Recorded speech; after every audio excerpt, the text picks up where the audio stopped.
Hello, one and all. You are tuned in to Frivolous Gravitas with myself, Christopher Driver, and my over-the-weather, fully vaccinated co-host and co-producer, Mr. Jordan Roy. Yes. July 1st is traditionally a time for celebration in Canada, but not for our gratuitous exhibitions of patriotism like most other countries. Here in Canada, our national holiday commemorates multiculturalism itself, diversity itself, the freedom to choose and live. We in Canada celebrate the absence of unified ideas to instead celebrate the unifying ideals of cooperation, peace, love, and harmony with equal rights extending to all. Blah, blah, blah, fluff, fluff. We are not the monolithic group of people or of shared heritages. We share the present with a variety of backgrounds that made us to the great nation that we are now, and we call it home. It's not our overwhelming similarities that bind us as a nation, and it's not our mere acceptance of others that makes us Canadian. We literally celebrate the fact that our country is comprised of migrants from other countries in addition to the Aboriginals who preceded colonial settlers. We declared our independence together as a nation. As with all countries, our past and present is dotted with missteps and ill-spoken rhetoric, but we acknowledge our faults and failings so that we can tend toward a better country through discussion and openly candid deliberation. We own the errors of our past, and instead of burying them for more appealing optics, we shine light on the sullied messes. We rub our noses into the pea-stained carpets so that we don't repeat atrocities ever again. We don't take pride in our nation just unconditionally, nor do we posture grandiosely like we're the best or biggest or greatest at anything. We are humane and tolerant and striving to be better together. Our unity and pride is one in our ability to reflect and respond with a penchant always for fairness and peace. But some say this year's Canada Day festivities have been hijacked by cancel culture. Today we're going to be talking about it in the true Canadian fashion, honestly, personally, and objectively. So let's consider why Canada Day 2021 is being cancelled, with air quotes. So with that, I'll let Jordan take the lead and start us off down the path to enlightenment. Yeah, that was a really good intro. I like that. I had some time while I was on the shitter. So I do like these qualities that you brought up. But first I'm going to start with a bit of a disclaimer because even though this is very personal thing, this is going to be very political, and so full disclosure, this is my opinion. Most of this will not even be Kris's opinion. It's not the opinion of any of the people that show up as guests on our show. They have their own opinions. If you want to cancel me, come get me. Don't go and get Megan or come get some, or don't go get Justin. They've got their own opinions. But keep in mind, we can also defend ourselves with our words very effectively. So we welcome it. Now, comments. Yeah. So this comes from a place that I'm of the opinion that Canada is something special on the personal level to me because I live here, because I've worked to try and make it a better place, at least from my little corner of it. And that I don't think that Canada, as it is at the present, is racist, sexist, anything-ist. It is frustrating. It is annoying. There are balkanized groups of thought and opinion all across our country that just drive us all insane. You hear what this province said, or what that guy said, or this or whatever. It's like, that's part of the beauty of it. You live in a family, they're your family, and no matter how frustrating you are, they're still their family. And this divorce that I'm seeing in the news in Nova Scotia, in Ontario, in Kingston right now, and even my town right now, they're debating canceling, Canada Day and, saying that this thing is more important. And the reason I'm declaring that this is my opinion and the opinion of none of the others on the show is because this is going to get me in a lot of trouble, strangely enough. So what I'm going to say is not politically correct. Probably going to cost me a couple jobs, but whatever, I'll say it. Important things need be said, and that is the point of this channel. So I would hope that even the people who disagree can appreciate the fact that you're putting yourself out there to be flogged. All we know is that there were 215 children discovered in graves. We don't know anything else yet. They just discovered it. We don't know if it was a mass killing, some kind of malevolent racial crime. We don't know if it was a disease outbreak that is only reported in the archives that no one's reading. We don't know anything. But we are using this, as a lot of people are using this in Canada, as an excuse to get rid of something that means a lot to a lot of people. And that acts as not as something that's real per se, but an abstract ideal of what we want to become. And that abstract ideal is Canada. And this is really saddening me because, yes, just like Kris said, we are a country that knows its faults. And we know it because we have the freedom to teach and talk and go and look at what we actually did instead of, being in China saying, oh, what happened at Tiananmen Square in June 1989? Well, nothing really happened. Or let's go look over here. What about what Taiwan did? No. We will look at ourselves because we have the freedom to talk and to do it. And as you say, rub our faces in the carpet. And we do. We do it all the time. Of course we need to. Like, we know of our faults, the clubbing of seals, the terrible generals, and the bad even just like the destruction of nature too, like slaughtering bison and raping the land for like dirt and oil and ores and and these things but they're also up for debate in our country, which is very, like, if there's a debate, if you're angry at something and you are debating it, that's usually the sign of a healthy democracy. If you are able to just go up there and actually complain, that's a good sign. Now, it's a sign that there's something worth talking about, which is also good. There's never going to not be something that's worth debating in the public sphere.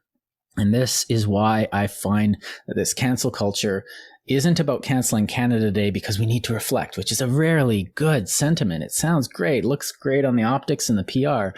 We need to do this. We need to put this aside for one day for those children that we don't actually know what happened to them. There could have been a polio epidemic there. There could have been something. I don't know. Nobody knows yet. And all we know is that there's something there. And what's happening is they're using us as an excuse not to cancel Canada Day, but to cancel Canada itself as something that needs to be excised from the face of the world and brought on something new. And I'm not willing to burn down something that isn't even done yet.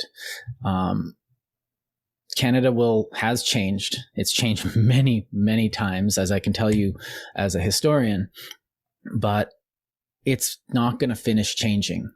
And that doesn't mean that, the sins of our fathers need to burn down the house of our children. And this is why I'm here talking about this today, because diversity of person, of thought, of perspective, the freedom to engage with those people, and the peace that we need to work with them are some of the bedrocks that our country is built upon. And this is why I love the country I live in. I am so grateful to have been randomly born, be it by the gods who put me here or whatever. The simple fact is that I lucked out so hard in merely being born in this country. I cannot stress that enough. And so I have to put the political aside and discuss my personal about this and what it means to me, because I think that's very important. And one thing to say about what you said in the introduction was that we do have a culture. Canadians, white Canadians. Okay, let me step back. When I talk to immigrants, when I talk to Indigenous people, when I talk to people from everything, I'm not European, I'm Canadian. And I share that with people of different colors and different perspectives and different, another, like a brown person is just as Canadian as I am, because we're Canadian. We share something. We share different backgrounds, but we share a similar perspective and a similar context enough that the race doesn't matter. It's an interesting elaboration, but it's an elaboration that can start a conversation of, so where are you from? Rather than, oh, well, they're different, I have to take that into account when no, they have a different perspective. That's something to talk about. That's something to bring to the conversation. And it's not that, because we all share these, at heart, we all share a culture which we have a different perspective on. It's we're all looking at the same forest from a different perspective, and it's hard to see that forest because it's part of us. And you all say Americans and Canadians, they don't have any culture. They don't have any culture. No, we have culture, and yes, hockey is part of it. And it's hard to see because we are so close to it. But it's the things we do. It's how we approach each other in the market, how we don't, pull a firearm on the person that comes into our store, how we, and we're not afraid of turbans. Like, we're not our afraid. Exposure to other cultures, I think, makes us a lot different. Yeah, and also your turban at the Prime Minister debate does not impress us. We don't care. We don't care about your skin color. Talk policy. And speaking to sing, right? Oh yeah. Look at my turban. I'm young and hip with the youth. It's like, dude, stop. But watch him put it on backwards or sideways or something. We don't even notice. We have a sense of humor. Canadians are funny. Sorry. And as long as you come in and are honest and put the work in, we generally don't care. And yeah, we're bigots. We all are. Everyone's a bigot. We all have some, we don't have inherent bias like the postmodernists would say, but we all have, it's like, oh, we all have blanks in our perspectives that shade us, but we're all trying to become better. And I think part of the problem is that when we're trying to adapt our culture to become better and to understand people and to be more, not inclusive because that's stupid. That's another episode, but to be understanding, at least, I think I just said that, takes effort. And I think a lot of people are doing it for show. So you wear a ribbon. Oh, wow, you're trying so hard. It's like, no, you actually have to talk to these people. Or you are, having a discussion on Facebook, in a closed room. Oh, no, that's it. No, it's just letting other people go about their day and expecting them to just be, have their own life and not be plotting against you. Just because they're wearing a turban or whatever doesn't mean they're plotting against you. Just because they have a darker skin color or have this and that doesn't mean they're plotting to bring down Canada. Now, this is where I get conspiratorial, and I hate that I have to get conspiratorial, but it's just so blatant. Every day in the news, I see this small polity or this or that town or is taking down a statue, or because of accusations that have nothing to do with reality, or are canceling a celebration because we need to remember something that we don't have any of the facts for. And those facts will come. I'm not saying that it's one thing or another. I'm not saying anything about that because I don't know. And you're not saying it's not an issue either, right? No, well, of course it's an issue. We found a historical But just to make that clear, because some people think that it's a complete disregard for the severity of the instance if you don't abide by their one thing that they decided they wanted to do with it. Right. And it's like canceling a holiday. If you don't agree with that, then you must be against our ethnic genocide or something. Now, here's the second disclaimer. This has nothing to do with COVID. Honestly, the party itself doesn't really matter, but it's part of the fun. But I'm not going to be taking down my Canada flag in front of my house, which I put up every Canada Day. I have one in my living room, but I put it out front, as a, wave it once a year. And it's not because I think my group is better than all the other groups. It's because I just enjoy being part of this group. I'm a Jets fan, as you can see. I've got a bit of jingoism here. I've got this here. They're my team. Why? Well, because they're the best darn team. No, they suck. They shit the bed every time they get in the playoffs. That Oilers series was great hockey. Hands down. Really great hockey. When they played the Canadiens, I couldn't watch them. They were terrible. So I'm willing to say that. I'm willing to say the faults. But I grew up in Winnipeg. They're my team. And you know what? There's nothing wrong with that. That's almost a healthy avenue for that primitive, jingoistic authoritarianism that we used to have. It's a nice outlet for it.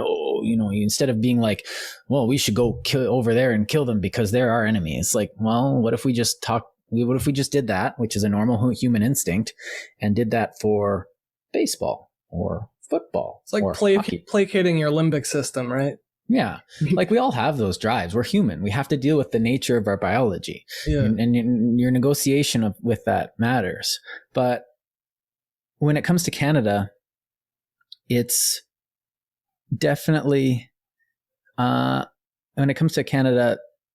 a little more important to be wary of this because it is a country. We are a sovereign polity in the community of nations, and we need to act like it. We need to take that seriously because people's lives depend on that. People's jobs depend on that. Trade depends on that.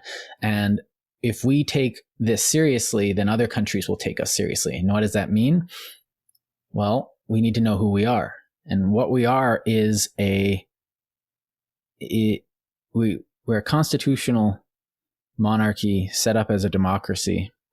And I think I'm sure there's some poli-sci student that's just reading at me, but I just got the no excuses. And so what we are is not our government, first of all. I'm just going to make that plain and simple. Canada is not the Canadian government. That's it. We are, because of the way we set up our nation. Now, that is not to say North Korea is definitely the North Korean government. Well, when we refer to it, we're talking about the government. Oh, yeah. When we refer to like foreign policy, we're referring to the government. Definitely when we're referring to like who I am paying my taxes to. But if I say like, let's save North Korea, everybody knows we're not talking about saving the government. We're talking about saving the people from their government. Right. Well, incorporating them into either a new North Korea or bring them into South Korea. Either would be a good option. Although the best option, I have not willing. That would be a great episode, actually. Yeah, we should get a Korean on to talk about that. That's going on the list. Sorry, yeah. So one of the things is that the Canadian government is just there to do our paperwork and to, act as the force that defends our rights that we have in our country. And so it's not the king. What's the government going to do is the wrong question. What is like the government is the one that's evil? No. The government is made up of the people. It represents us. That's how we set us up. Well, it's abstract. No, it's not. There is actually a physical hierarchy of responsibility that we have set up that is actually there because those people are actually put there doing their jobs. This is not an abstraction. A lot of the rationale is abstraction, but it seems to have created a better country than North Korea. well, what about the, shut up. I don't care. We're not talking about that. And I've heard people talk about, well, we're no better than Saudi Arabia. Like you talk about women's abuse of women in Saudi Arabia. But no, Canada's actually worse. No, you cannot convince me of that. Well, Canada's no worse than North Korea. You cannot convince me of that. No amount of whataboutist arguments will convince me of this. So when you ask me what is Canada, it's a group of people, about 35 million people. And I'm willing to include, although I'm not willing to extend them citizenship. I believe in borders and not free immigration. Sorry if you're going to lose your crush on me for that. But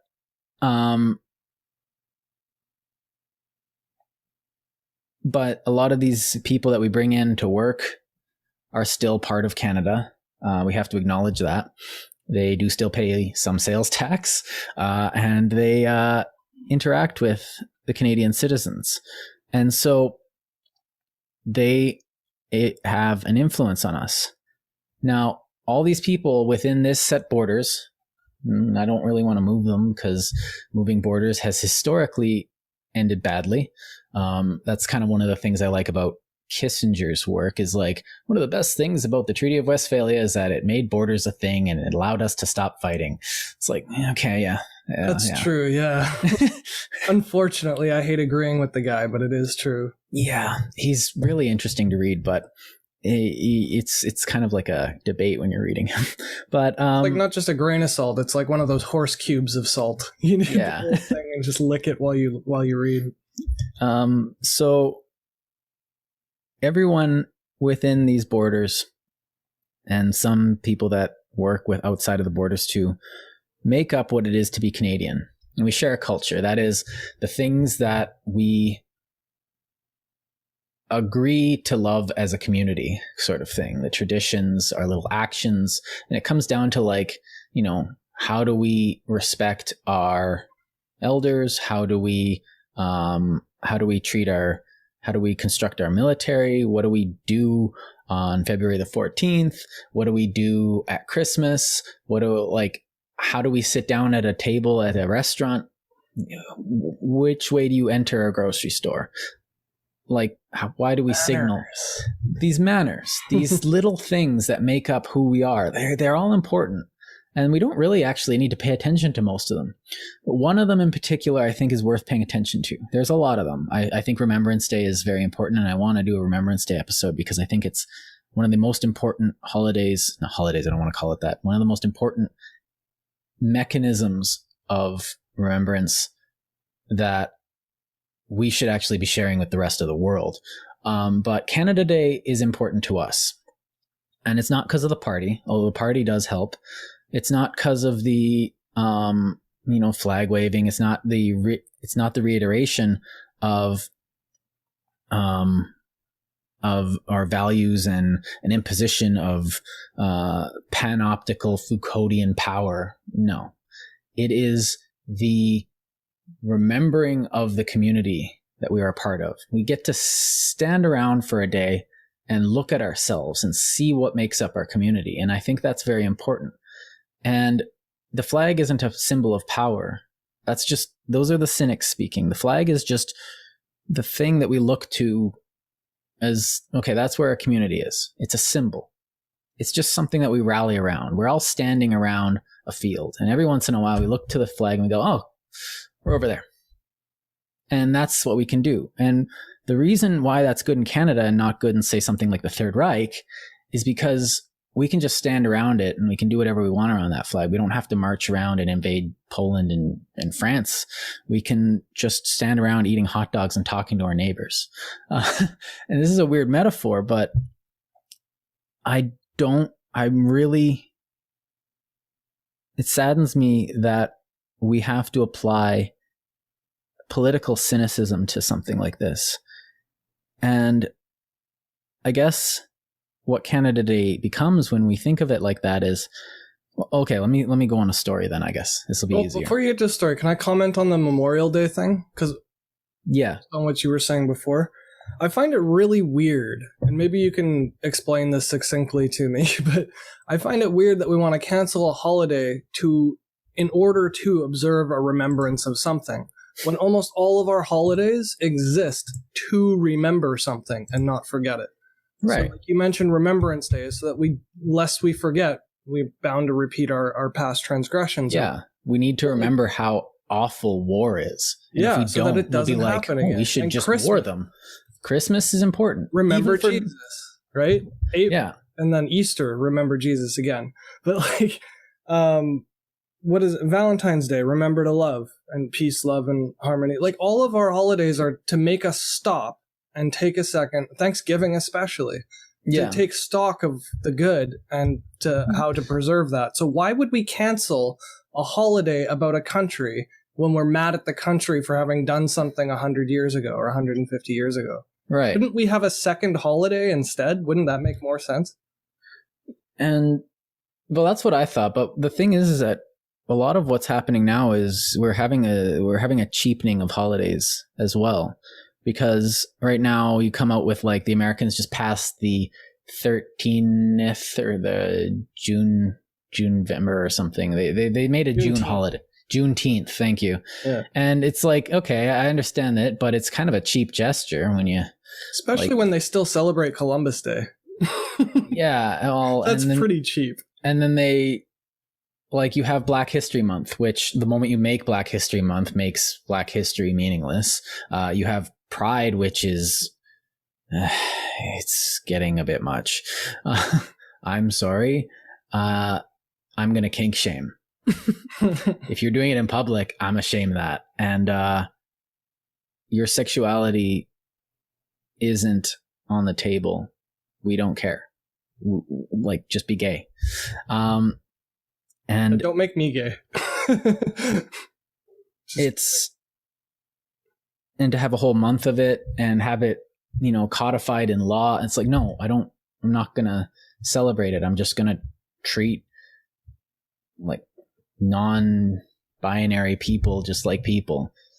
Well, it's probably a problematic statement because I'm white, blah, blah, blah. You know what? A lot of these people that are doing all this stuff, you have Women's Day, Father's Day is now about single mothers, and it's all a lie because it's about destruction of things instead of reevaluating them or letting them change it to something better. I think you hit the nail on the head right there with it's destructive. It's not constructive. They're not building or promoting a goodness of a thing. What they're doing is tearing down the goodness of other things. Mm-hmm. And if we get rid of Canada Day, there's no, we know we need to have remembrance for these 215 children. It's like, yeah, duh. Yeah, we definitely do. Build a monument, have a cenotaph. Maybe every year in Kamloops, especially, I don't know, Newfoundland wasn't part of the country when that happened. So, but it literally was another separate country when this was happening. And so you want St. John's to cancel a day when they can, a day for a country that they joined that was a different country than the one that did that. In order to remember something, we should take another day off the calendar. It's just so weird to me. Right. And so, to me, Kamloops should set up a cenotaph, have a remembrance ceremony, and, once a year, have a bit of a speech, get around and remember. Because now I'm a historian. My career, there's no jobs in it right now because of COVID restrictions. I'm vaccinated now. I should actually The jobs are history. Okay. Now, my job is to keep the flame alive. All of the flames. It's not to, oh, well, you're a white cisgender male. It's like, yeah, so I need, that doesn't mean I'm going to silence voices. Well, you actually are because you don't understand. It's like, no, all the voices in the archives get equal play. It's all history. The historian of the future will have issues that we don't understand, and they're going to be looking at it with tools we don't understand. So we need to have them go in there and just have the data for them. Here's what we have. We didn't delete anything. We didn't affect everything. Well, your description. Okay, people are Well, your descriptions are, in your language, using your voice so that you're actually interpreting it it's like you're stretching. People want to be mad at things. They want to destroy things. They want to tear them apart because it makes them feel good, but it doesn't. And Canada Day is something that brings people together, and it actually, when done right, can get rid of racism. It can get rid of the boundaries between male and female, binary, non-binary. It can get rid of this because my fondest memories were probably 2017. I got married that year. But it was also a really good summer. I remember Canada Day 2017. My family and a bunch of friends got together and we went to the Forks in Winnipeg for Canada Day. It was rainy, but no one cared. We're all standing around. There's a concert, and there's folk music. There's Indigenous music. There's all these different types of music. There's pop music, and they're all just on stage. And the entire city is covered. Like, all the people in the city have come onto the Forks, and they have covered the grounds of the Forks. There's no hill. There's no paths. It's just people as far as you can see. And these people are of every race, creed, height, every circumstance that you can find in Winnipeg, they were there. And they were all standing there watching this. And what I remember is that the entertainment itself was showing different voices. And it was fun to engage in all these in this diversity of experience with everybody else who probably had never. And then I remember the night was topped off by the symphony coming on, and WSO does a good show. Fantastic. Yeah. And what they did was they played a couple pop. I think they played like Pirates of the Caribbean, and then they did some Beethoven. I think they did. I think it was Beethoven's Fifth, and people who definitely had not heard that before were stunned by it, and everyone was just like, "This is amazing!" And there was no separation between everybody, and this is why people go to concerts in the first place. But the concert was to celebrate who we are and the good things about who we are, and we're not ignoring and we're not pushing onto the carpet the bad things. There's a bad thing. We all do bad things. We all have little quirks in our behavior, and if we let them get control of us, we can be capable of some goddamn distasteful shit. And that's what you meant when you said we're all bigots, like a little bit earlier. It wasn't that literally we're all out there trying to kill or harass. Oh no, if I haven't eaten for 12 hours and didn't sleep the night before, it doesn't matter what color the guy behind the counter is. He's a jerk to me. So even if he's nice to me, he's a jerk to me. It's like, yeah, no, and we're all like that. And we make mountains out of molehills, and this is what's happening here. And it saddens me that we are canceling this, because I know that the people that want this don't care about COVID restrictions. It's not about that.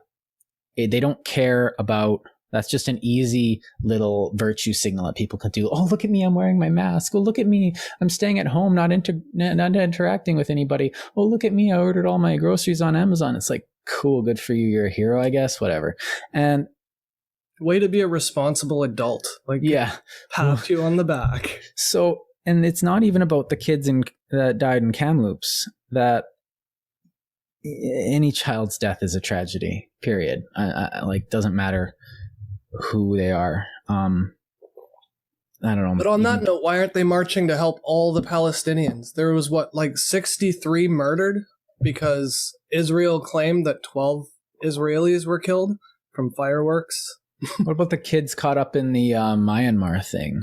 What about the kids caught up in whatever the heck Africa's going through? A 45-year life expectancy in North Korea. Why aren't we actively going out to help those people if they're all human beings and we all believe in equal rights and equality and injustice is abhorrent?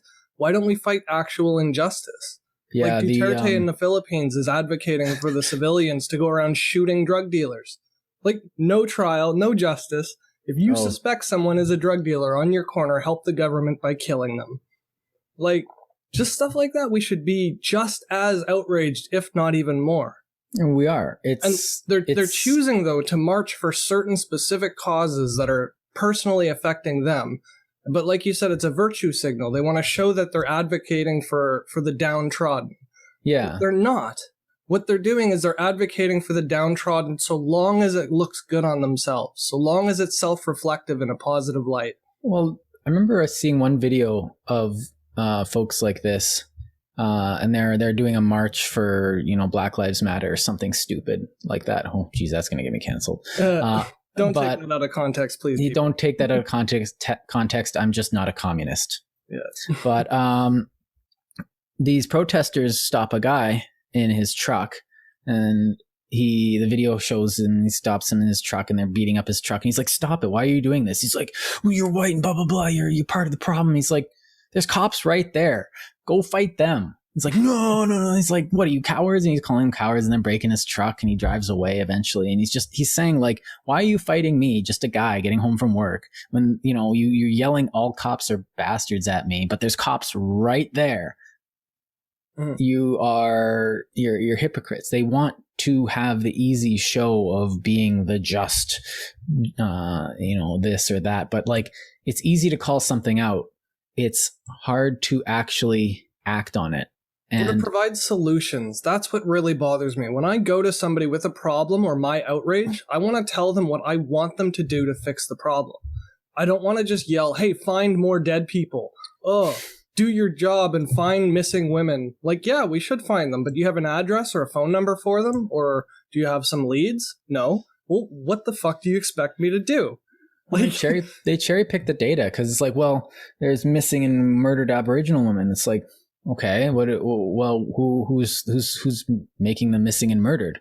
Well, it's Aboriginal men. Oh, well, no, we're not going to talk about that part of it. We're going to only talk about, this part of it. And because that way we can be righteously indignant and don't have to actually fix our community. Then we try and track them through the system, though, and they don't want to be tracked through our system because we're white and we're the racist people. That's what I don't get. Like, it would be so much easier to track a bunch of people on reserves if they were, filling out census and paying, annual taxes and things like that keep track of human beings. Money has a paper trail. Mm-hmm. But when you have a missing person who's not part of the system, how do you expect the system to track them down and find them, or to seek justice for them if, there's no address there? So you might say, okay, well, let's take that down to they're potentially unemployed or through prostitution or whatever, and that was caused by some sort of latent racism in the system. Okay, fine. How do we fix that so that they don't end up being a person without an address or trackable and thusly murdered without any repercussion against the murderer? Like, why don't we fix the problem right back down to the start with education then? Let's help them all have successful careers and productive jobs and be contributing members to society. Not to say that I want to force them to do things, but if you want me to keep track of you, you need to be part of the system. That's what I'm getting at. Mm-hmm. The problem is they want to be separated, but they want all the benefits of being unified. So like the Child Family Services is a perfect example. If you're trying to track children, Aboriginal children, they say we can't go through Child Family Services because that's a white organization. Okay, fine. If you want your own separate Child Family Services for Aboriginals, I understand that you're probably better at it than I am because you know the culture and you speak the language and yada, but then they want us to make it for them. You're not going to track your children. What's that? Then they want us to make it for them. But that's the thing. Like, how do you expect somebody else to do it for you if you're not proposing the solutions? If you're not going to track the children and you're not going to enforce child abuse and you're not going to enforce or provide medical services like mental health and things like that, how do you expect to then, after it goes too far and it crosses the line, to come back and say, hey, you should be fixing this. You're so racist for not fixing it. You fix it for white people. But you segregated yourself out of the equation. And not you personally, but I mean, like, that's the cultural contention that we're under, is on one side they're saying, you're treating us unfairly by not prosecuting. And on the other side, we're saying, how could we possibly prosecute when you're withdrawing from the system that allows us to do that? Right. And it'd be okay if if they were like, you know what, we don't need you. And then all of a sudden they start building their own road and they have a business going and you're like, oh, wow, they didn't need us. And I think one of the best, and this is another controversial opinion that it's just mine and no one else on the channel or my family. Likewise. I did owe that, by the way. Is that, one of the best things that can happen to that segment of the population is a divorce from the federal government. It doesn't help anybody because we can't leave them. We can't leave them alone. We can't just be like, all right, you're on your own. And because, well, there are problems there. There are actual problems that have been caused by interaction with, the last 200 years of history. But self-sufficiency is a virtue, and it's amazing what you can get done. And that's one of the things that, without going into that, I think getting back to Canada Day is one of the things that we can do. You know, you step up and you think, oh, Canada's all rotten. I have this, I don't know, I have this comment that someone responded to me on my personal channel, which I used to comment, who essentially was like, Canada is, has hidden so much abuse under the rug. Maybe 1 year of reflection of the wrongs committed by those oh so proud Canadians are as in order. It's like, no. We don't need to just stop something. History is something that you don't need to take a day off to do. Go pick up a book. There's tons of great books that don't hide anything under the rug. Read up the HBC history. A lot of it is right there. And none of the APTN reports, they're great for that. Well, none of the historians are hiding this. Go to your local archive and just read the logs from the factors or the governors. Like, it's not hidden at all. There's nothing hidden about any of this stuff. You're just not reading it. I'm sorry. Well, everyone needs to be told about these things. It's like, we know. Like, you tell us every day ad nauseum. Remember this before every hockey game is. Remember, we're on treaty whatever land, depending on where you are. And we're like, okay. Okay, I don't think that was necessary, and I think it's weird that the NHL is doing that. But it makes more sense for the government to be doing it. But the NHL is like, remember, we're on treaty land. It's like, the NHL didn't sign that treaty. We're all treaty people. It's like, is Bettman a treaty person? But like half those players, like a third of those players are from Russia. But like, they're either Canadian or Russian, all playing in the American NHL. Yeah, and it's just, I think, and I kind of like, it's all show, but the show is actually getting a message across. But the message is a cynical one. And the thing is that victimhood message. It's we not need to say let's. And it wasn't Canada that did those things before. And if you remember one of our earlier podcasts where I essentially made the point it was a side point, that all evil is a bastardization of good. It's like C.S. Lewis kind of thing. What episode was that from? Do you remember? I have no idea. I don't remember. Just for self-promotion. Yeah. If you remember it, put it in the comments. Yeah. If you don't, just give me a thumbs up. But all evil is a bastardization of good, which is essentially to say that the road to hell is paved with good intentions. You want to do good, but you're doing it for the wrong reasons. And this is what a lot of people, we're all, the government, like I said, is run by Canadians. And not activism. all. That was the episode. Yeah, activism. Well, it was later, but activism is definitely heavy in this. And those people made mistakes based on information that was faulty because they had no better idea. And this is the way they thought of it. And yeah, those guys were jerks. Governor Simpson, if you want history to remember what atrocities were doing, just go read the history of Governor Simpson of the Hudson's Bay Company. It will, it'll be fun. But you won't really learn anything that you won't expect. There's nothing surprising in there. It's like, I didn't believe that this happens. Like, you'll be like, oh yeah, that's I can see that being happening. This is not going to shock you. You're going to get exactly what you expect. But you're not going to see a Nazi. You're going to see a ruthless businessman chucking Russians out of into Alaska. You're going to see a guy who, gives out corporal punishment to this, that, and the other, regardless of race, because he's running a business. And honestly, he was he had like he was like the largest empire in the world for a short time because he just ran most of Canada. But technically, but it like that's something that's just out there. You can just go and read up on Governor Simpson if you want the original sources. They're there. You don't have to remind people that we all know about this. It's not like it's some conspiracy that you have been brought into. It's like, oh, only I know this, so I need to get it out there, and if only everyone knew, then they would act differently. It's like, it's not a secret. We just don't feel the need to talk about it over brunch every single day. Like, let me see if I can put two hats on at the same time. Because on the one hand, it seems to me like they're saying the education system should be ingraining all of this type of background information into the kids, right? Fair enough. Education is important and everybody should know everything. But unfortunately, limited resources of like lifespans and whatnot, and like kids are only in school for 12 years and they have to learn how to speak, socialize, and do math and stuff at the same time. Which they can. But here's the issue. In school, I was never taught anything about the Aboriginal school system, to my knowledge. But I only showed up I skipped a third of the classes or whatever. So that's probably not my teacher's fault. It's probably not the curriculum fault either. Because at the same time as I'm supposed to learn about the school systems, what do they call those? There's a word for that.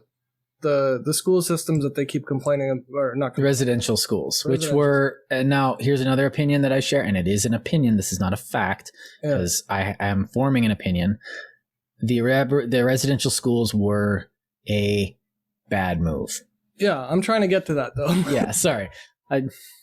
Those school systems didn't just happen in Canada. That was a worldwide phenomenon. Everywhere in the world, children have been abused for thousands of years. From slave labor to sexual molestation to beatings to murders and you name it. Like half the schools are known for child abuse. Not just sexual child abuse, but like beating kids with rulers and stuff was very common. And even in my time, I got spanked. I deserved it though when I did. I really did. Children were legally allowed to be hit by their teachers even in my lifetime. So this isn't like just some abuse that like, how dare they? That was common to all of humanity for hundreds of years, if not thousands. Mm-hmm. So here's the problem. There isn't enough physical time in a child's education to learn all about that and Nazis and Persians and Egyptians and like humans have been evolving for tens of thousands of years. And there are societies and histories that you have to gloss over throughout high school because there just literally isn't enough time to grasp it all.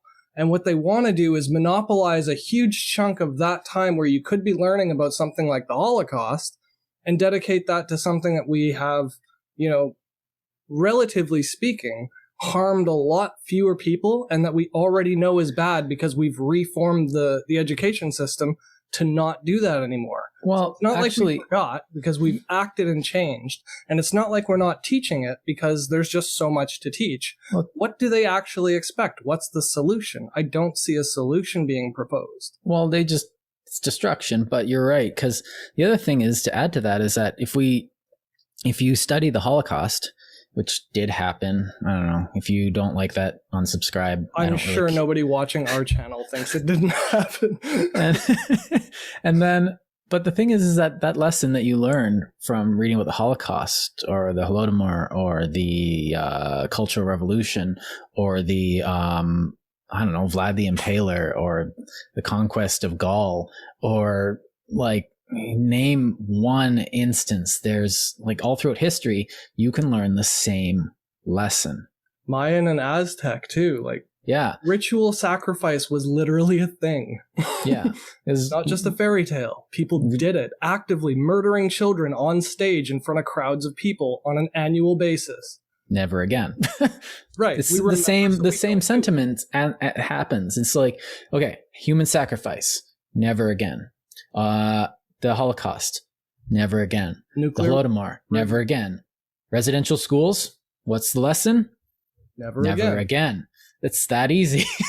And the proof of that is our residential schools today do not do that. No. And we learned our lesson, and we need to, the thing is that they are raising, there's an element of truth in them, and it's your right to put on those hats, is because there is an element of truth in it, but the way we're handling it, and that your other hat on said, is ridiculous, because the thing isn't that we need to know this and we need to, greed could be stopped by the Minister of Agriculture. This one guy says, it's like, we could finish this and this is like, they all appeal to the government. No. We need to appeal to the lesson itself. And the lesson itself can't be just told to people, because if you tell me something, I'm going to either ignore it, or I'm going to disregard it. Now, this shows up in chapter 1 of Discipline and Punish of Foucault. Isn't this your, Bible? He says, if you try and force something on somebody, they'll do the opposite out of spite. This I understand, because if you tell me to do this, I will do the opposite just to spite you. Oh, don't kick that rock. Oh man, I'm going to kick that rock. And if you appeal to the government to get me to not kick that rock, you are undermining not only my freedom, but your own dignity as an adult. And this bugs me. It's like, so where do we tell people never again? Well, we don't tell people them. We institute it into part of our culture. Never again becomes part of what Canada is. It's definitely become part of what Germany is. And another translation of that could be never again. The translation could be always getting better. Yeah, never. That's the thing. Like, there's a negative way of looking at things, but there's also like the productive, progressive reason why we love Canada isn't because of the terrible things we've done. It's because of the wonderful things we're going to do. Yeah. It's and forward looking. And the actual good things that we're able to do right now, like this podcast. I don't know. I could go and do the things I could go do right now are beyond count. It's overwhelming. I have so much freedom. I fear my freedom, and this is kind of the same thing which I do with my students. And I ask them, like, again, which one's scarier? And I asked my student this like a week ago when I had a brain that worked. It was that, okay, you can have 2 papers. One, I tell you exactly what you have to write in exactly the form you have to write it. The other one, the assignment is write a paper about whatever you want. Which one do you want to do? Well, one of them, you know exactly what you need to do and you can get started right away. The other one, you have to sit there and think, what the heck? I'm going to write about anything? Bugs? Yeah. Cars? Yeah. The sky? Oh, yeah. But like shopping, traveling, like anything. And that's the scary part of our society. And so appeals to the government and appeals to authority and tragedy are kind of asinine, because the whole point of it is, yes, this happened. Yes, we do need to remember. Yes, never again. But what are you doing? Well, I'm telling people, I'm letting the word out. It's like, anybody can learn on their own. What are you doing to make Canada a better place? Telling people to stand there and build a house doesn't help build the house. You have to actually lift a hammer and carry the wood, and you have to build the house. Like, it's the show. They want to be some earpiece so that they have the appearance or show of being helpful and contributing by doing the least amount of possible effort. Yeah. And just yelling and not reading and not building. Yeah. That to me is what the crux of the problem is, because you and I can sit here on a show and put the effort and energy into producing a discussion, right? Mm-hmm. But you and I both have to sit here and admit that we're both at least somewhat apprehensive to speak on a real issue that has contention that needs to be discussed, because we have to fear some type of repercussion from social shaming or something. I don't feel the need to be afraid by, like, if I don't, like, if there's a question, why do we need to cancel like Canada Day? If that question is, verboten, then there's a problem there. If I'm not allowed to ask, wait, what actually happened to those 215 children? Well, how could you, don't you know? Like, we all know what happened. It's like, no, we don't. Facts are facts. I don't even know that there's not UFOs. I'm relatively safe in assuming that there's not, but I don't actually know that. Like, technically, an unidentified flying object is just me throwing a rock. So yeah, okay, but technically we know it's a rock. Whoa. Unless I name the rock, then it's not unidentified. Well, okay, take that rock for instance. If I know something's a hunk of limestone, unless I test it, I'm assuming it's a hunk of limestone because it looks like a hunk of limestone. Unless I open it up, I don't know that there's a tiny there's not a tiny a civilization of little critters, rock people in there. No, I can open it up and find out. Now I can I can induct that that's not the case. But then I can deduct and open it up and say, yeah, this is definitely not the case. And then you can reduct that other rocks probably don't have civilizations in them. Well, that's just induction again. Oh, is it? Reduct, yeah. What's induction the reduction part? Induction is like the sun's risen every day forever, so it's going to rise again tomorrow. Yeah. Deduction is, well, let's see if it actually does. Oh, look, it rose. Therefore, what about we can. Reduction, isn't that breaking it down into smaller pieces? Yeah. Anyway, so sorry, yeah, anyway.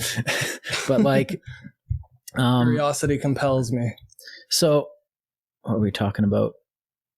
Oh yeah, so like we don't know, and the fact that it's taboo to even ask, well, what really happened, or it's taboo to be like, maybe I think Canada Day is more important than just 215 children that died 100 years ago, and that's a very criminal thing to say, but we're not stopping Remembrance Day because a soldier died in Afghanistan. We're not stopping. We didn't stop the country when those two Michaels got disappeared by the government of China. We didn't stop the country when, just name some atrocity that happened in Canada. There was an illegal war in Iraq. We didn't stop Memorial Day because of an illegal war. People still died. We still need to remember them. We just need to remember not to start illegal wars. Like, that's what the holiday is for, is to remember stuff. You don't cancel a holiday and tell us to remember. That doesn't make sense. It's not a fix. It's not a solution. It causes the problem they're trying to solve. It causes forgetfulness. I think that's what's really irritating to me, is that it's a contentious issue for us to discuss because we could be personally lambasted for simply talking about it. And this has got my face. I'm committed to my point of view. I'm just saying that's where I'm sitting right now. This is what it looks like to me as a white guy born in Canada. Yeah, and my face is on this. My name is on this, and if GadSat ever sees this, I am putting my reputation on the line for my perspective. Hashtag. Yeah. And so what I'm doing here is probably costing myself a job in the future. And I'm going to have to definitely defend my perspective if, they say, hey, we saw this video. Can you answer to what you said in this? And if I can't, well, then I'm not worth the opinion that I'm purporting here. But our minds could be changed. There's nothing wrong with us learning something at some point in our lives and going back and saying, oh, we made a mistake on camera. Like, every human being makes mistakes. I don't know why we should be afraid to make them on camera. So admitting our mortality. But if your company's worried about liability of something someone said 10 years ago, I don't want to work for you. Exactly. If you're that petty and nearsighted, I really don't need to be part of your organization because I want to build something bigger and better than you. Yeah. And so but at the same time, if I sit there and say, oh no, I don't need to defend that, well, then I'm not worth the words I'm saying. And if I change my opinion to go along with the masses, then I'm definitely not worth the air I'm breathing. And I'm putting myself into a path that's definitely harder where I'm going to have to defend this, but you can't just say stuff and then not be able to defend it.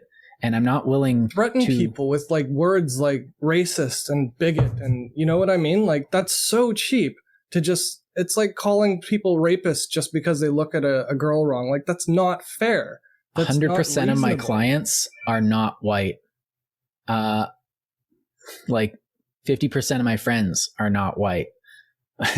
My last two girlfriends before my wife were not white. I don't understand. My family's Jamaican. We've been prosecuted for being white in a black area. Moved to Canada thinking we're going to be fine, and now we're dealing as the racist, as if we were here the whole time. My family wasn't even part of all this, but I get charged as some white privilege type of thing. You know what I mean? Yeah. Like, we went from being Jews to being white Jamaicans to being like, now we're white Canadians, but we're not the victims, apparently. So, well, my family and my wife's family were Slavic farmers. Waving a flag about it. Yeah, my family and my wife's family were both Slavic farmers that moved into Canada in the early 20th century to escape what was happening in the Slavic areas in the early 20th century. And did they murder any children? No, they started farms. And even if they did, would you inherit those sins of their murdering children? Like, this is what I don't get. Their rage is so misplaced. And that's the thing. Everyone's ancestors have committed atrocities. Everyone. 100%. And like, there's no... That's why you're alive. we probably have ancestors. Like, if you look at like chimp behavior, they're pretty genocidal. And so you look at some historical, I think Ridley goes into this a bit. Jonathan Haidt goes into this a bit with, figuring out how, I think it was The Political Mind, his book on why we hold political values psychologically, gets into that. That was an interesting book, but don't quote me on the title though. I'm a very tired man, but what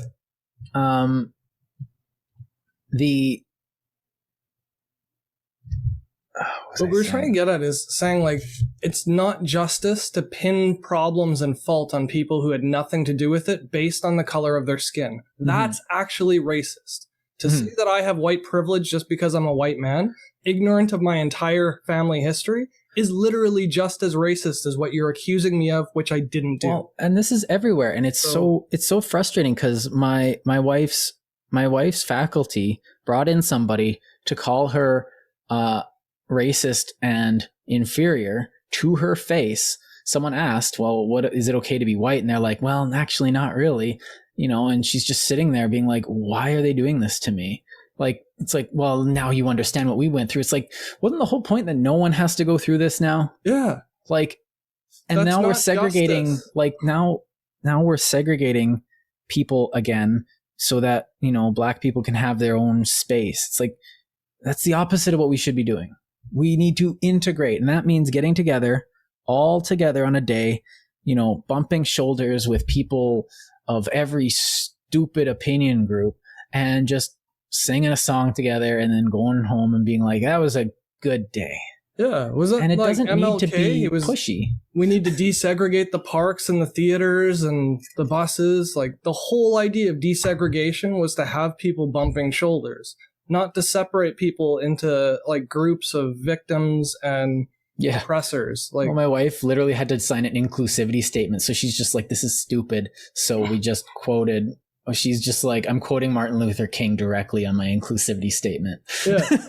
So, but it's like, the other thing is that this celebration in itself is being said, well, you can just give this one thing up. You can just give this one thing up. But the thing is that, and now I'm going to start sounding conspiratorial again, is that we've been giving stuff up. Well, you just need to give up this space to racial people. You need to just have this and have this. No, I'm not willing to, one day of reflection won't, losing one day of reflection won't kill anybody. It's like, I'm not willing to give up one day of reflection. This is my life. And you tell me what I have to give up a day of reflection. It's like to do something that you think in your miserable life, because I know you're not happy if you're posting stuff like this to me, getting mad at a fact that a statue exists. And hurling insults at strangers based on the color of their skin. Yeah. Or like who they, how dare you get married? It's like, I'm sorry. Marriage was a very strange thing that ended up benefiting me in ways I didn't understand. And you're getting mad at me for it because you don't want to do it.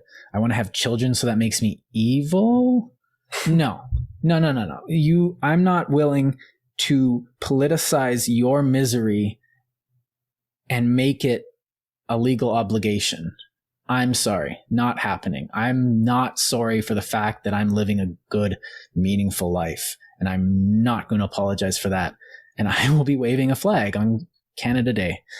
So, and you know what? That's why I'm proud to be Canadian. It's not because I agree with every other Canadian or because I follow my government blindly. I'm proud to be Canadian because I can stand up on a radio broadcast with my best friend and celebrate Canada Day because I choose to, without being arrested or beaten, and I don't have to succumb to the abuse of others because I can just shut them out. I have that freedom too. Well, where's your diversity statement? It's like, that sounds like bureaucratic nonsense to me. Yeah, and in my opinion, we made 3 diversity statements already because it was part of the discussion. It doesn't need to be part of every discussion. If I'm telling you a recipe, I don't need to have activism in that recipe discussion. We're talking about pie. Man, but it's implicit in all of the other things we say. You know what I mean? Like, the way you live your life describes whether or not you're a racist. Not one thing that you disagree with one other person. Like, hurling those types of abusive insults don't actually do anything productive. They make people defensive, and then they're less likely to follow your point of view. They're less likely to hear you out, and they're less likely to want to help you. And this gets into my final point pretty smoothly, is that Canada Day is supposed to be, what you are in relation to your country is supposed to be a personal matter. And if you don't like it, well, I don't know, move somewhere else. Okay, that's a cheap thing to say. It's kind of what I feel though. But what are you going to do to improve it though? Well, that's probably a better thing to say. But we don't need to make it political. You know, it's like, well, what do you feel? Like, what I feel about Canada shouldn't need to determine my political stance. It doesn't really matter. Like, what I feel about Canada is a personal relationship between me and the group I'm a part of. Just like it's a personal thing between me and my family and me and my, you know, the people on my block. Because, you know, we have this assumption that everything needs to be political nowadays, and it really doesn't. And Canada Day seems political because the Canadian government is something that we all seem to look forward to solve all of our problems. But Canada isn't just the government. Government is part of what makes Canada Canada, obviously, because government is an employee of Canada. That's what I think. And that's a good way to put it.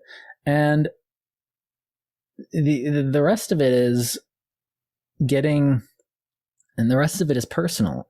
And so, like, it doesn't really matter to me which goods are going where, which debates are going on in the House of Commons. That's just what Canada's doing in the government at this moment. Those are the discussions that are happening. That's part of what it is. But the personal is a reification of my celebration of things like freedom.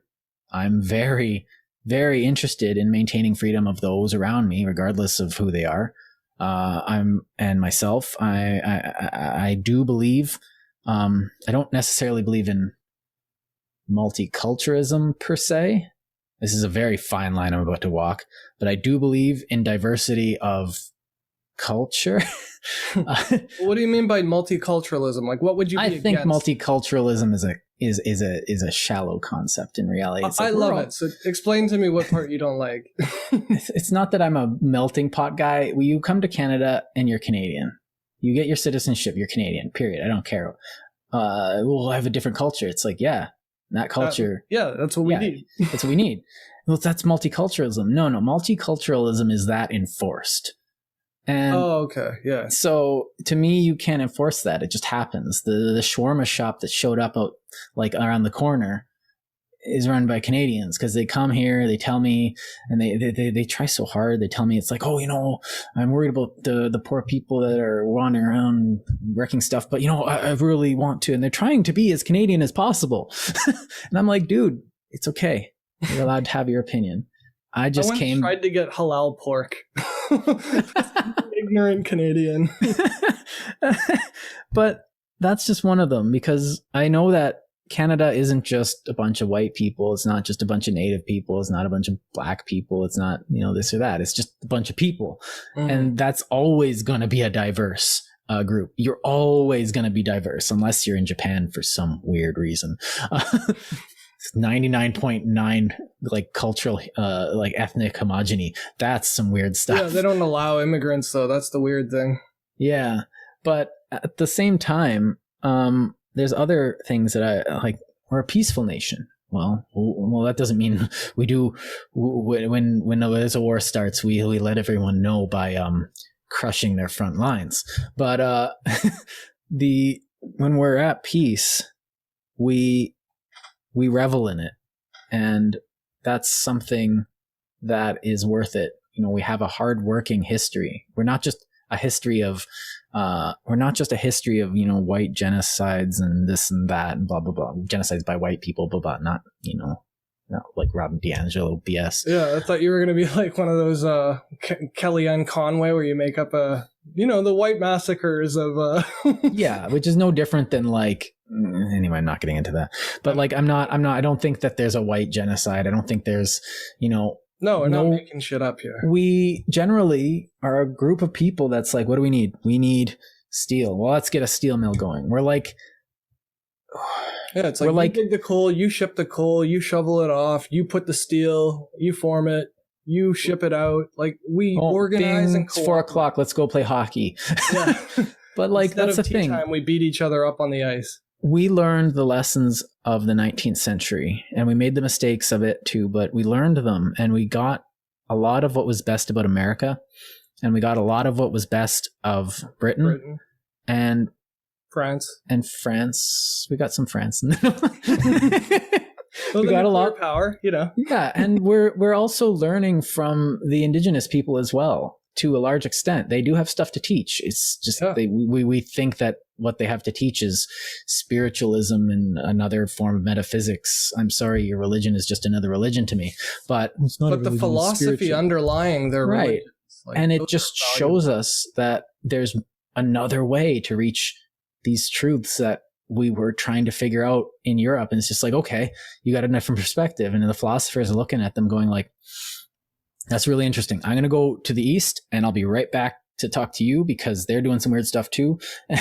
And so it's just another perspective, and we've all been learning or coming together, and to be resentful of that is stupid, because we have made all the same mistakes as those places, but we have definitely avoided some of them. We didn't do mature enough to look at ourselves in the mirror. That's the difference between us and most other countries, is that self-reflection and that candid introspection as a country as a whole. Mm-hmm. And I think that's what's overlooked when there's Canadian pride and people are like renouncing patriotism in Canada. It's not the same as in the States. We don't use a gun to celebrate our patriotism. Well, the thing is that like I have like half a dozen guns. I know you have guns, but you don't use it. That's not your symbol for your country, right? No, but the same thing, the Americans and the British and all these countries nowadays, and it's been since we were kids, and I've noticed this, and it's kind of just started nagging at me, is that we've been trying to teach our children since we were children at least, that it's cringy to have any form of compassion towards your group. It's like, oh, you like Canada? Huh, that's so gay. It's like, what the heck? Calm down. Like, this is stuff we used to say in school. It's like, oh, you have patriotism? Oh, that's so lame. So old fashioned. It's like, well, then if it's old fashioned, what are we replacing it with? Just blatant cynicism? Like, oh, you like America? It's like, why can't an American like America? What's wrong with, and it's treated as some kind of childish thing when you have full grown adults being like, you know what? I love America. You know what? They're Americans. That's not something to be ashamed of. I'm sorry. And like, I'm thinking more like rednecks in a pickup truck with AK-47s coming out the back versus not like the suit tie wearing New Yorker going for a cappuccino and a bagel. You know what I mean? But it's the ones that are waving flags and shooting guns that I'm objecting to. But the thing is that they're like, people, like simple people are going to do simple stuff. And that's a really nice way of putting it compassionately. But like, even if I'm told, like, if I say something like, you know what, I'm glad to be living in Canada, and someone will just sit there and it's just easily and blithely be like, this guy doesn't understand what Canada is, blah, blah, blah. It's like, why do you, like, I'm allowed to like things. I'm allowed to have values. I'm allowed to have a code that I live by that I can use and alter, but maintain my moral center. And it's strange, but being Canadian does help me with that. And so, like, if don't belong to this group, what group should I belong to? It's like they want you to have freedom, but they don't want you to exercise it if it's their freedom. You know what I mean? Like, you can have freedom, but don't use it. So, like, and on the other side, you get people like, well, we should get out of Canada because Canada is the federal government. You know, we need to exit Canada, or we need to exit Britain, or we need to exit this and that. I'm like, no, we need to foster a better relationship. Like, I'm in Alberta, like, and I'm complaining about things that, like, that's Canada's version of the conservative South for anybody who's not in Canada or familiar with Canadian society. So you've got the really liberal East Coast, which is like the Frenchies and stuff, and then you've got the prairies, which are mostly liberal and centrist. Maybe a little bit. The prairies are like the Midwest, and like Vancouver is like San Francisco. Yeah. And Central is more like New York. Yeah, like around the Toronto area. It's liberal though, like liberal. Yeah, New York's all Democrats. Yeah, and so Toronto would be like Democrats. They're a bit woke, but it's all about the housing market. Don't it's literally all about the housing market. That's what gets them elected. Montreal is like the bohemian businessmen. It's the Paris of Canada. Yeah, they are. I don't know how would I say this. The capitalist, young capitalists who think that it's fun to be a bit communist every once in a while. Quebec is just run by the mob. They flirt with communism. Quebec City is literally a mob town. There is a Montreal. I think the mob around Montreal is like Quebec City doesn't have a hockey team because the mob would just extort the NHL for everything it's worth. Ottawa is just a capital town. It's just DC. It's literally just, let's build a capital city here. It's actually really nice to walk around in, but everything. But it's a wonderful country because of all this diversity. That's sort of what we're getting at. Yeah, like, you can go and have a beer at any place in the country and be able to talk to them about something, and you'll find idiots who'll be like, "Oh, you're from Alberta? That's so stupid." But generally, you'll be able to find someone and be like, "So what's it like over there?" And just like, why not? And there's generally a sense of humor and like a curiosity, and like there's a genuineness about Canadians, where we care about things and other people, and we have ideas that we like to communicate. And I think the biggest problem, like my biggest gripe with all of what we've been talking today, is just about the whole freedom of speech thing. The fact that we even have to be worried about having an opinion on something. Yeah.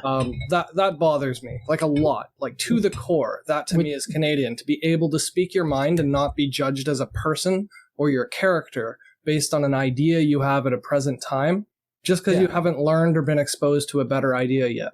Well, we're having a discussion. This isn't like we're not going up and declaring that Canada is absolute. It's like, no, it's not. When I say I'm glad to be born here, that's also a temporal charity. And I'm not dismissing the faults of the country, but we've spent like 60 plus hours already dissecting all the problems with the country. We're going to take one episode today, right now, to say we actually love our country.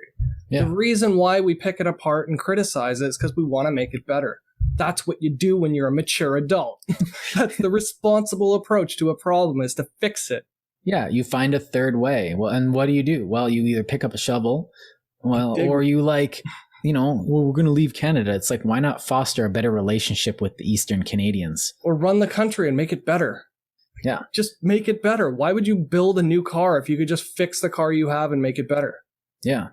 And like, I don't know, start a business, hire people. Maybe that's part of that whole disposable consumerism culture. Maybe that's part of the problem. They're so used to just throwing things out when they're broken. They think the country is unsalvageable. That you just have to destroy it and rebuild. Oh no, there's something there actually. Cause I wonder if it's a mentality of consumerism that's just leaked into our political and ideological spheres. Right. Cause like, I'm definitely having this opinion, but the opinion that I'm purporting here is one coming from a guy who, if I wear a shirt, at first it's a shirt, and then it becomes an undershirt, and then it becomes a rag, and then it's my girlfriend's nightie. That's kind of, it's in between. And then it becomes something that I use, like I chop it up and I'll make it a handkerchief, and then, then it becomes a rag to wipe stuff up. And then it becomes, something that I use to I reuse something, and I use something until it's dead. I won't just get a new phone because there's a new phone out. And so I have this mentality. It's like, I have this thing. What can I do with it? Well, I have a hat. Like, I'll sew my hat together until it's no longer a hat. And this is kind of the mentality I have. I have something. Does it still have value? And I'm generally hesitant to throw things away. So this is my mentality, but I have this what can I do with this? And what you bring up is actually really interesting because, you see people buy, instead of having china, they have, disposable plates, and they'll just dispose of their plates with their refuse every meal. And I was eating every grain of rice when I was going through school, literally would be like, oh, there's another grain. I've seen you lick the plate at a restaurant. We go to the spaghetti factory or something. We just devour the free bread. Oh yeah. Cause hunger is real, dude. Yeah. And so I would not waste anything, but there is definitely something there, that disposability. If something's broken, just get a new one. And I'd say that's definitely part of it.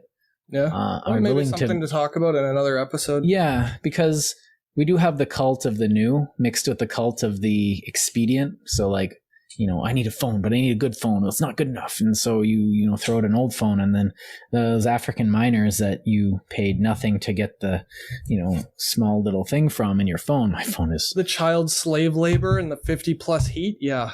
Yeah. Or your clothes the thing that are we're made not objecting to, but we are objecting to Canada Day and holidays and unity. Yeah. If your shirt was made in Indonesia or China, it wasn't made by someone who enjoys making those clothes.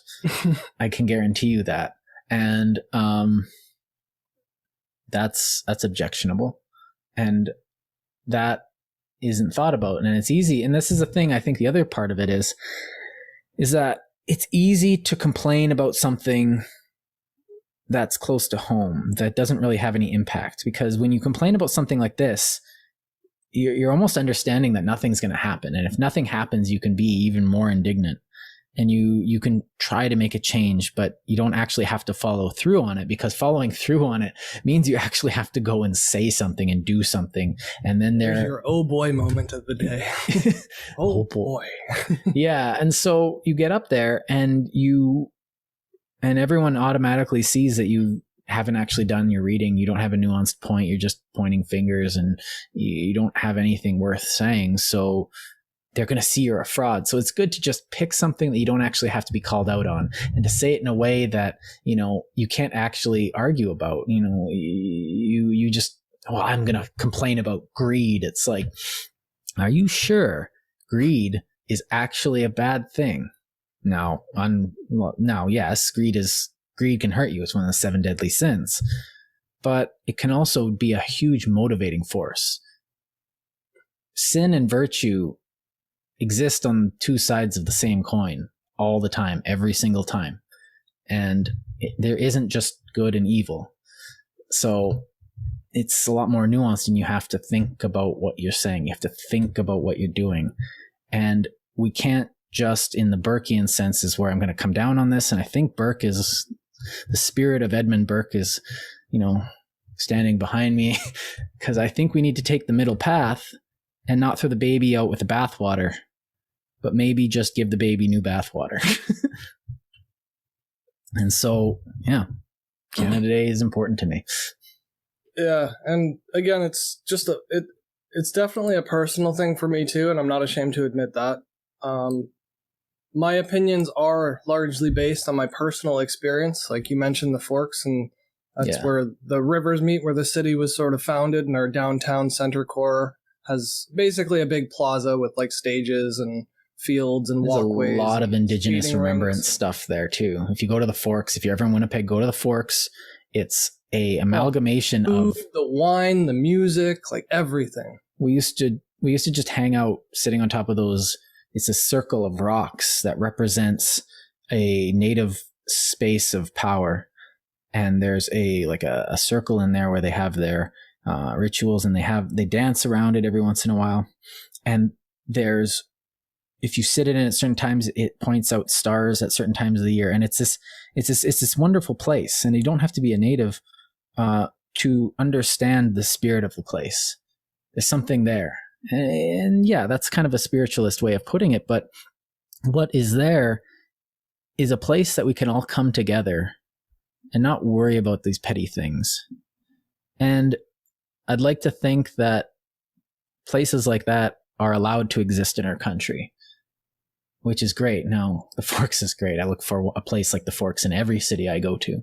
Some of them have it, some of them don't, but it's special to me, and it's definitely a microcosm of what I want our country to be. And I don't know what it is. I don't know what we have to do to make it better. I know all we have to do to make it better is work hard, try with honest effort, and not lie to ourselves and not be bitter and act out of bitterness. And it's not to dismiss transgressions. It's not to belittle any of the travesties or horrors or atrocities that were committed. It's not even to say, oh, water under the bridge, let's just forget it. I'm not even saying we should just forget about it. No. If there's been a crime, prosecute. If there's a way to track someone down, you find them, because they're human beings. Not because they're Canadian, not because they're Aboriginal, not because they're white. They're human beings in need of help. That's a Canadian virtue. That's a Canadian moral. Regardless of their citizenship, if somebody needs help, you help them. Period. Yeah. I mean, you don't give them free everything, but like food, shelter, water, companionship, health. You know, if you just visit this country and you get sick, you go to the hospital, nobody's going to kick you out for not having a valid credit card or passport. Yeah. Like you just help a human being. That's the point. So like celebrating Canada Day is not about absolving people of crime. That has nothing to do. One has nothing to do with the other. And what we're trying to do here is not to say that it's not important or it's not I'm saying they're not the same issue. A holiday has nothing to do with forgetting a holiday has nothing to do with remembering a past issue. They're not mutually exclusive either. You can't just, you can either celebrate or you can find how these kids died. Like, that's not even related. Like, they're not relative to one another. We need to actually have focused, pointful, purposeful objections to problems and social solutions. We need solutions. You are useless if all you're doing is saying, there's a problem, there's a problem, there's a problem. Like, everybody knows the problem's there. You're not helping by having 1,000 more people say, hey, and all point at the same problem. What we need is one of those 1,000 people to suggest a solution that nobody's thought of yet, or to start working on a solution that everybody's thought of but nobody's done anything about yet. And we need all these people with all this energy that are opposing things like celebrating a national holiday. We need them to put their energies into actually helping people whose lives are being destroyed by our tax money contributing to it, like Israel and Palestine, you know, or our abuse of, like you were mentioning, with cell phones and electronics from the cobalt mining in like Congo and stuff. Like, we're contributing to those atrocities. Yeah. Be mad at that. Yeah. First. It's like, okay, there's atrocities happening. The government of China is committing atrocities. Okay, that's their government. That's really none of my business. Oh, but we're doing business with them. Okay. It's our business. It's my business. If a company getting money from the CCP comes up to me and says, you know, you want a job, and I have to say, you know, where are you getting your funding from? Well, CCP, I have to say no. That's one thing I can do. But at the same time, it's like, but you won't get social credit for it because you have to brag about it in order for other people to know. And we got to stop caring about social credit. Just flat out stop patting people on the back for their benevolence. I think this cool. Yeah, I have things I think too. Congratulations. And if you run a soup kitchen on the side, like, great, just do it. Don't do it so that you can tell people how great you are for running a soup kitchen on the side. Yeah. Just feed homeless people. You don't need to tell people how many homeless people you feed. Just feed them.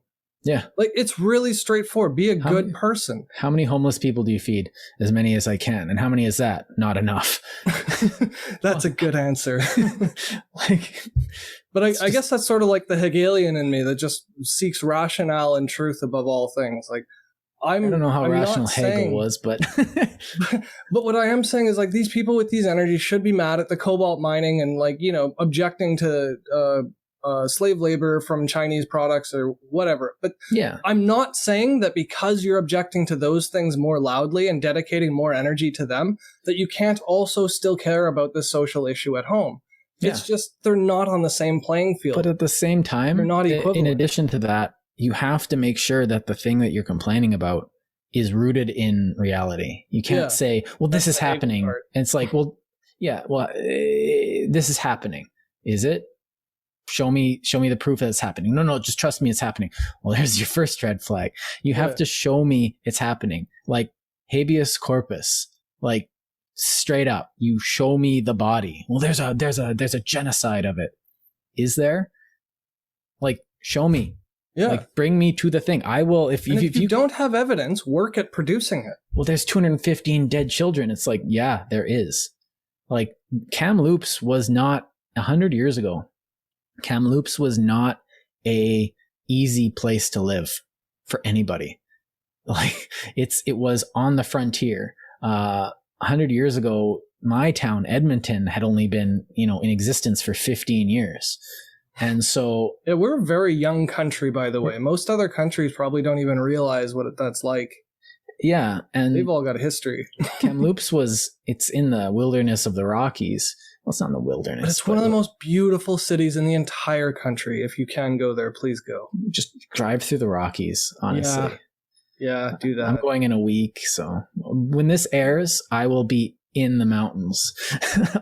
So I will be waving a flag on top of a mountain on Canada Day. I won't be at home in Edmonton. So I can't even take part in Canada Day celebrations, but which kind of, he's like, well, you're not even going to go? It's like, no, I'll still have a flag on my shoulder or on my backpack. You're celebrating to yourself. It doesn't matter how you celebrate. Like, I don't need to be part of a crowd to be like, we need more rights. It's like, Canada's not about rights. Canada's not about that. Canada's about your relationship to the ideals that Canada is supposed to represent. And these aren't like, it's about murder. No. We do believe in freedom. Yes, freedom is a Canadian thing because you can't really have the rest without it. Diversity, well, let them in. You can't be free if we're not all free. Peace, you can't be free if we're fighting each other. Yeah. Like, and so this matters. But I want people to stop trying to hijack things that aren't even related in order to suit their own personal agenda. If you have an agenda, do something productive towards your agenda. Find the evidence. Fix the problem, advocate for if there is something being suppressed, absolutely make noise about it. That's what we do here. But don't make one issue part of something else because you're willing to answer hard questions like, are you sure about this? Is this actually a problem? I need to see more evidence.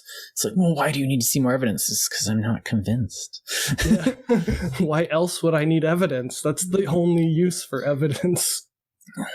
But like, anyway, I think I'm running out of steam. I think I'm beating a dead horse to death and dead again. Yeah, I'm running out of steam and I'm not being as eloquent as I could. So thank you guys for listening and happy Canada Day. Thank you for listening to our Canada Day special. Yes. And opine, please, in the comments below. We'd love to hear what you think. What does Canada mean to you? And don't just look for shock. Don't just try and be like, well, Canada means this. No, be honest. So thank you for watching, everybody. Put yourself out there. Don't be afraid of people casting aspersions on you over an opinion you might have or a fleeting thought or a comment. Just be honest. It's okay to be wrong sometimes, and yeah, it stings the pride a little bit, but you're better off being corrected and living your life forever after knowing than to not be corrected and living your life thinking something that's wrong. So Pain be is weakness in outspoken, the be body. polite, and be courteous, but like be outspoken and debate shit. Like talk about stuff. It's important. That's how you preserve a free country. You don't have to pick up a gun and fight anymore. You're lucky. The least you could do is embarrass yourself a little with an opinion. But Frivolous Gravitas signing out. Kris Happy Driver. Canada Day, everybody. Happy Canada Day.